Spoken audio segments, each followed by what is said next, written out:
Uh, Members of the fourth estate, thank you very much for coming. We, as legitimately elected representatives of the people of Kenya, wish to state the following: that the planned disruptions planned for Monday are desperate, selfish, evil, treasonable, and unpatriotic actions of a sole loser. For peace-loving progressive Kenyans, it is a deja vu. We have seen this before. Yes. And just like in the past, there is only one man who benefits from such chaos: Raila Odinga. A man who lost an election that he thought the deep state would help him win. A desperate Raila has realized that he is too old, too weak to mount any substantial campaign in 2027, and has resorted to theatrics. He has decided to become a political suicide bomber. He won't lose alone. If he loses, in his mind, of course, he says, if he loses, Kenya loses too. He is ready to burn down the country in a last final attempt to redeem his Bonoko liberator image. Kenyans must remember that the planned chaos and anarchy has nothing to do with the people of Kenya or the state of the economy. Just a few short months ago, Raila was very okay with everything that he is today. With everything that he's today complaining about. And until he lost the election, everything was very okay. Raila was very okay when the previous regime was looting the state coffers dry. Yes. He did not raise a thing. Yes. Yeah, yes. Shame. The emerging revelations expose the shocking impunity with which Kenya has scammed and robbed dry as Raila watched and benefited from the accruing deals. Like you've heard about the telecom deal and such. Raila is in every sense a big part of the high cost of living problem. He cheered on every single decision made by the previous regime as they crippled the economy. The subsidies, the COVID-19 fund, the KEMSA haste, the 6 billion theft, and the fuel subsidy haste are just a few of the evils that Raila cheered on. Yes. Shame. As for any elected leader, joining on these unfortunate calls to burn the country down, they should first resign from their elected positions first on two grounds. Number one, it is the same IEBC that declared the president, the same one that declared you as an MP, as a governor, as a senator, and all the other elective seats. It was wrong on the president, but it is right on their side. Shame. It is either the people are represented or they are exercising power directly. Yes. Never both. It can never be both. If the people have to exercise their power directly, relinquish your representation role and join on the direct exercising of power. Finally, the youth of Kenya must remember that as they are being called to the streets for slaughter, the sons and daughters of the organizers of these demonstrations are away in Arusha as members of the IELA parliament. Yeah. They are drawing salaries from the taxpayers' coffers and building good careers and lives for themselves, as the sons and daughters of hustlers and strugglers are encouraged to be on the front line of danger and peril. Finally, Kenyans should know that every time Raila rallies people to his chaos, it's only Raila that benefits. In 1982, Ochuka was hanged. In 2007, he walked on a bridge of dead bodies to the coalition government. He was not the one who stood trial at the Hague. Yes. In 2018, even Miguna was deported after swearing him in. Yes. Even today, he wants to use the same tactic, walk on possibly dead bodies to benefit from the chaos he causes.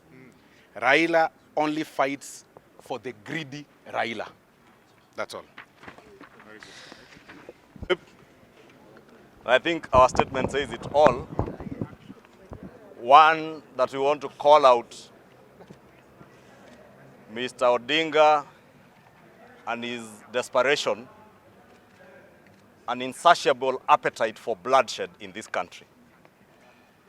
And as we have said in our statement, the only person who over the years has benefited from his insatiable thirst for bloodshed in this country is only one man, Raila Amolo Odinga. not the people he purports to speak for, and not even his partners in the coalition, including his sponsors today, who also suffered the same blackmail that Mr. Odinga is trying to exercise today.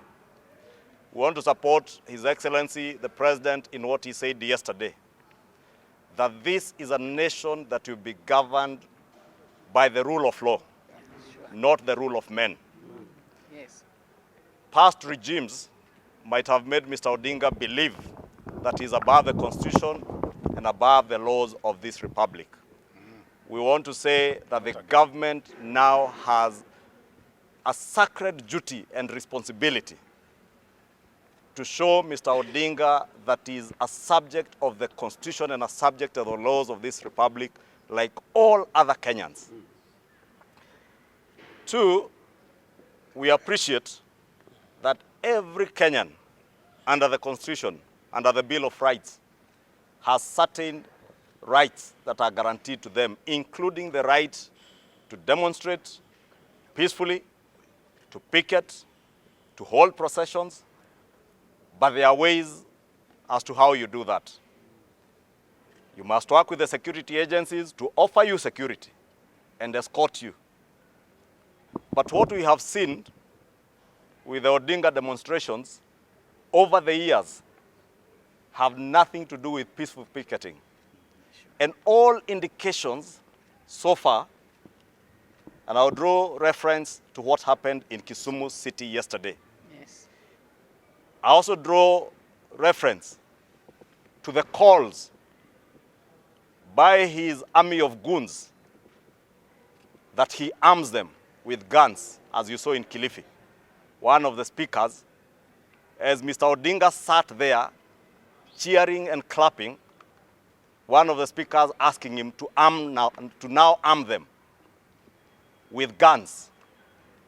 I don't think anybody needs a gun or to be armed to picket or to hold a peaceful procession or demonstration. And Mr. Odinga's history and past speaks the opposite of anything to do with peaceful demonstrations or peaceful picketing. As we have said, Mr. Odinga is now pointing fingers at this regime and the Kenya Kwanza administration for the high cost of living. But we want to call his bluff. It is Mr. Odinga who cheered on as the last handshake administration was looting this country dry. Yes. And because I said very soon we shall be naming these people, I want to state categorically that Mr. Raila Odinga was the net beneficiary of the COVID haste, of the fuel subsidy haste, of the telecom haste, and when details come, Kenyans will get to know that the net beneficiary of all the theft under the Kenya Kwanza, the Jubilee handshake regime, the net beneficiary of all the looting was Raila Odinga plus his sponsors who are even sponsoring him up to today. We know the desperation for Mr. Odinga, besides the late realization that he may not have the energy and the stamina to run another election, is the desperation to cover up for the theft and outright looting of our economy under the last regime. And we want to promise Mr. Odinga, his sponsors, and his army of goons that the Kenya Kwanza administration, and least of all President William RUTO, shall not be intimidated by any means.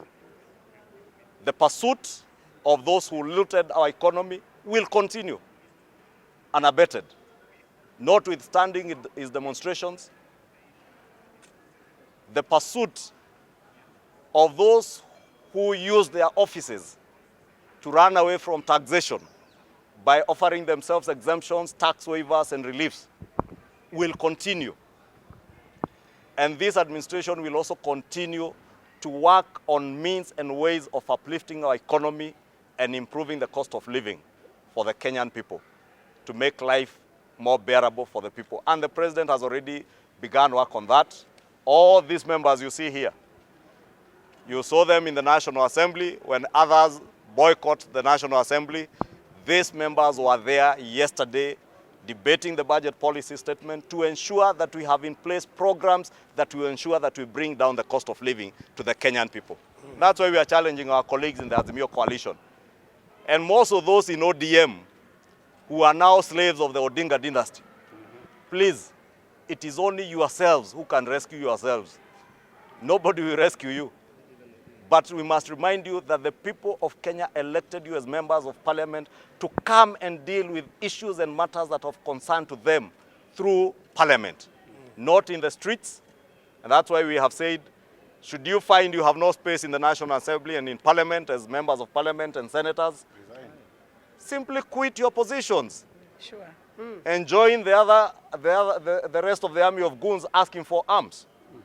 But we must also tell them that this government has a sacred duty to ensure that the rule of law reigns in the governance of our country. And we want to encourage the president and all security agencies to spare no effort and no energy to protect lives, protect people's property in Nairobi and outside Nairobi in other cities, so that the unfortunate incidents that happened in Kisumu yesterday do not happen again. Lastly, last night, along Bugani Road in Karen, Mr. Odinga held a planning meeting, details of which we have with his ODM members of parliament. And we have details of how they plan to cause chaos and violence within the city over the weekend, culminating with massive destruction of property and bloodshed on Monday. And we just end by reminding Mr. Odinga, you are not above the law. This country shall be governed by under the Constitution and with the rule of law, not the rule of men. Yes. The former president might have made you believe with a handshake that you are above the law and you can do all that you want. We want to tell you that impunity shall end and shall come to an abrupt end Yes. under this administration. Yes. And the people of Kenya have moved on. The people of Kenya want to see the economy working again. Correct. We invite you members of parliament to join us to working through uplifting the lives of the people of Kenya by working on the economy that you destroyed under the handshake regime. Shortly, as we said, and you have seen a number of committees of this house have begun work on the telecom haste, the maize subsidy haste, and the committee on energy will soon be embarking on the fuel haste, the subsidy haste. We have had Mr. Odinga and his army demand a reinstatement of these subsidies, and we want to tell him it shall not happen. We shall not continue to feed the monster that has destroyed our economy. Yes. You destroyed our economy with those useless subsidies that were only there for a month and ended up benefiting your families only. And as I said, with time, Kenyans will get to know, besides Mr. Odinga and his family, the other net beneficiaries of those subsidy programs that they are now demanding. Thank you.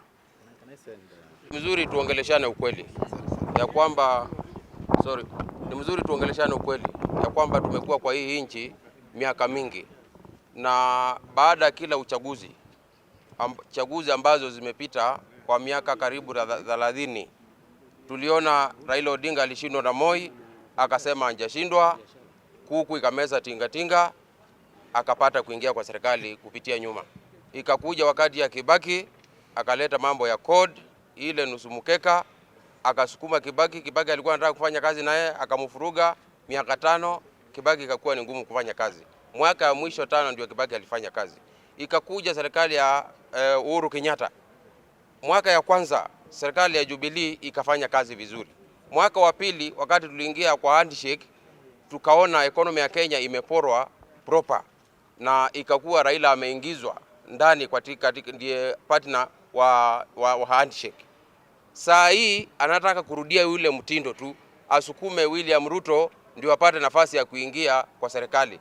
Either tingatinga imezwe na jogoo, either kukue na handshake, lakini tunamwambia hiyo haitakuwa. Kwa hivyo hakuna haja ya kuandamana.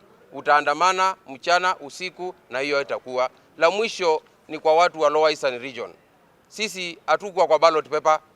Ile watu walikuwa kwa ballot paper ni William Ruto na Gachagua na wakashinda. Wale watu wengine walikuwa kwa ballot paper ni Raila Odinga na Martha Karua wakashindwa. Watu wa Lower Eastern huko tunajaribu, we are trying to cry more than the breathed.